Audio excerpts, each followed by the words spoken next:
Hello friends, તમારું સ્વાગત છે મારા કિચનમાં. આજે આપણે બનાવીશું સુખડી તો તમે બહુ જ ખાધી હશે કે બહુ જ બનાવી હશે, પણ આવી સુખડી તો તમે ક્યારેય નહીં ખાધી હોય કે ક્યારેય નહીં બનાવી હોય. ખૂબ જ ગુણકારી, હેલ્ધી એવી, એકદમ પોચી, બાળકોથી લઈ મોટા બધાને બહુ જ ભાવશે. તહેવારોમાં રેસિપી તમે જરૂરથી ટ્રાય કરજો.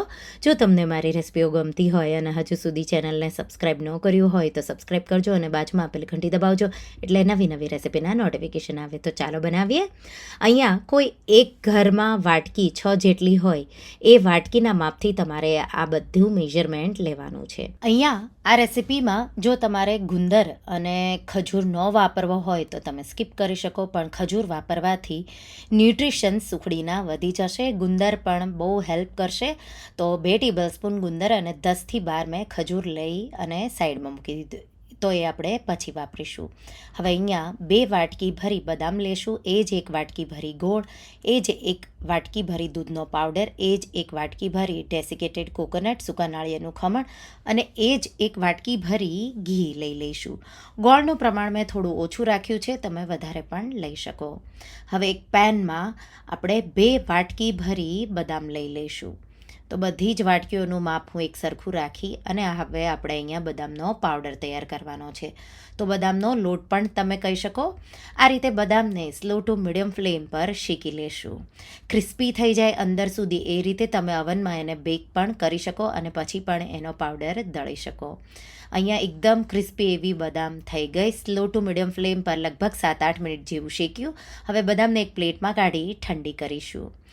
એ જ પેનમાં 1 કપ ડેસિકેટેડ કોકોનટ, હલકો એનો કલર પિંક જેવો થવા આવે એટલે આપણે ગેસની આંચ બંધ કરી એને પણ આપણે એક પ્લેટમાં કાઢી ઠંડુ કરી લઈશું.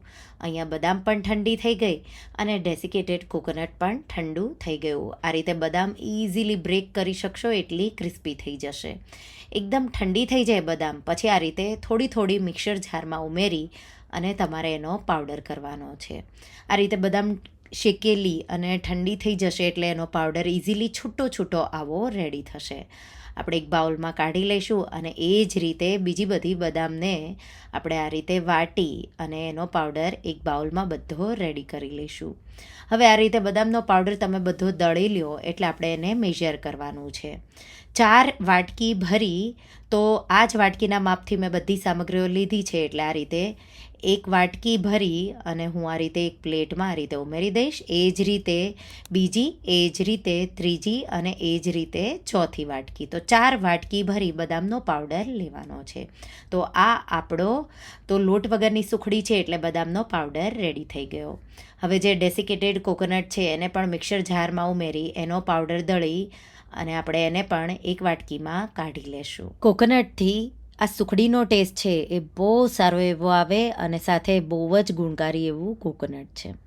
હવે 12થી 15 જેટલી ખજૂર, લગભગ અડધી વાટકી જેટલી આપણે ખજૂરની પેસ્ટ આ રીતે રેડી કરી લઈશું. અહીંયા જેટલો ખજૂર સ્વીટ અને સોફ્ટ હશે એટલો જ ગોળની જરૂર તમને ઓછી પડશે. આ રીતે અડધી વાટકી જેટલી ખજૂરની પેસ્ટ રેડી થઈ ગઈ. હવે જે આપણે ઘી લીધું છે એમાંથી 4થી 6 ટેબલસ્પૂન જેટલું ઘી આપણે એક પેનમાં ગરમ કરી લઈશું. ઘી ગરમ થઈ જાય એટલે ગેસની ફ્લેમ મીડિયમ રાખી ગુંદર જે છે એ આપણે ઉમેરી, તો ગુંદરને મીડિયમ ટુ લો ફ્લેમ પર અંદર સુધી કૂક થાય, ક્રિસ્પી થાય એ રીતે તમારે શેકી લેવાનો છે. આ રીતે ગુંદર તળાઈ જાય એટલે આપણે એને એક વાટકીમાં કાઢી લઈશું અને એ જ રીતે બીજો બધો ગુંદર પણ તળી લઈશું.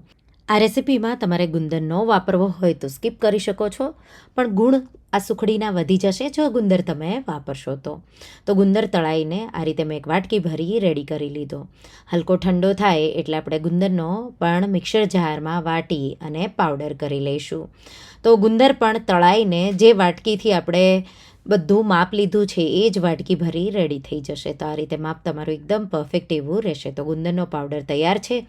હવે જે ઘી છે એમાં બચેલું ઘી મેં બધું ઉમેરી દીધું. હલકું ઘી ગરમ થાય એટલે જે ગોળ છે એ આપણે ઉમેરી દઈશું.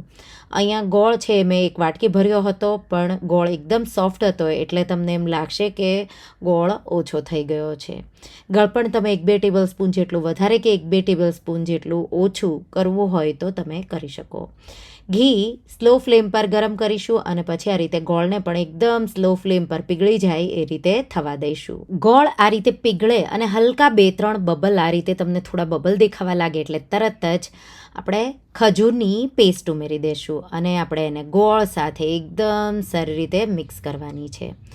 ગોળનો પાયો નથી લાવવાનો, માત્ર ગોળ ઉકળવા લાગે એટલે તરત જ તમારે ખજૂરની પેસ્ટ ઉમેરી દેવાની. આ રીતે ખજૂર સોફ્ટ હોય એટલે ગોળ સાથે એકદમ સારી રીતે મિક્સ થઈ જશે અને આ રીતે પાછા થોડા બબલ તમને દેખાવા લાગે ત્યાં સુધી થવા દેવાનું અને પછી આ રીતે બબલ દેખાવા લાગે એટલે તમારે ડેસિકેટેડ કોકોનટનો પાવડર સાથે બદામનો પાવડર, દૂધનો પાવડર અને આપણે ગુંદર જે દળીને રાખ્યો છે એ બધું ઉમેરી દઈશું, મિક્સ કરી દઈશું અને ગેસની આંચ હવે મેં બંધ કરી દીધી.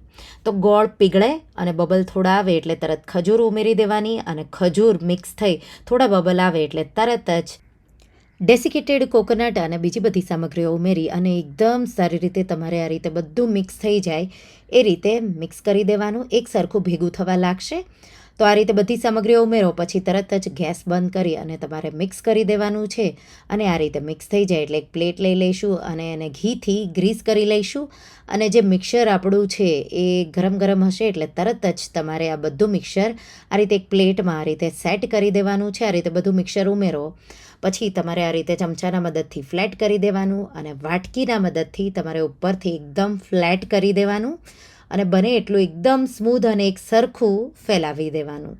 તો આ રીતે હું સ્મૂથ કરી લઈશ અને પછી હલકું ગરમ હોય ત્યારે જ તમારે સુખડીના આ રીતે કાપા કરી લેવાના છે.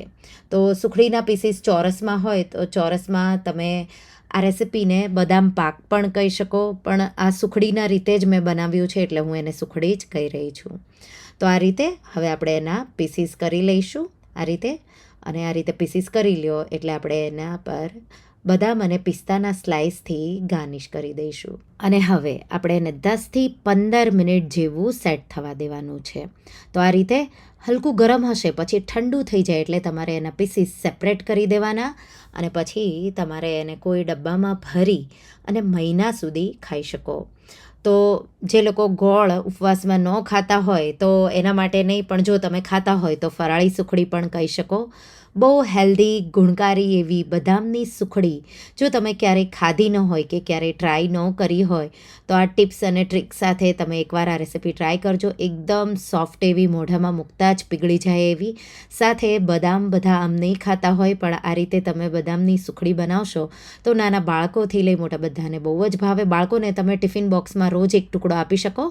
સવારે રોજ તમે જો આ ટુકડો એક ખાશો તો જો તમને કમરનો દુખાવો હશે, હાડકાનો કે વિટામિન મિનરલ્સ ઓછા હશે તો એકદમ ગુણકારી એવી આ બદામની સુખડીની રેસિપી તમે એકવાર ટ્રાય કરજો અને મને કમેન્ટમાં કહેજો કે તમને આ નવી સુખડીની રેસિપી કેવી લાગી.